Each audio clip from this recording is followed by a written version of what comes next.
ওয়াবুদুল্লাহ ওয়ালা তুশরিকু বিহি শাইআ, পৃথিবীর মানুষ এক আল্লাহর ইবাদত করো, তার সাথে বিন্দুমাত্র শরীক করো না। দুই, বাপ মাকে মেনে চলো। একজন সাহাবী এসে বলছেন, আল্লাহর নবী, আমার বাপ মা আমার কাছে কি পায়?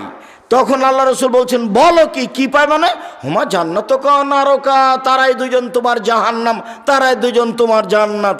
ওরাই তোমার জাহান্নাম, ওরাই তোমার জান্নাত। বাপ মা তোমার জাহান্নাম, বাপ মা তোমার জান্নাত।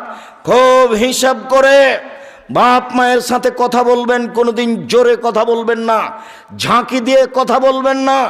মরার পরে অনেক স্বাদ হবে মায়ের সাথে ভালো আচরণ করার, কিন্তু আর মাকে ফেরত পাওয়া যাবে না। বাপের মরার পরে অনেক স্বাদ হবে তার সাথে ভালো আচরণ করার, কিন্তু মরার পরে আর স্বাদ হবে না। আমার একটা পরামর্শ আছে, সালাম ফেরার পূর্বে একটা দোয়া পড়ার। বলেন তো কি?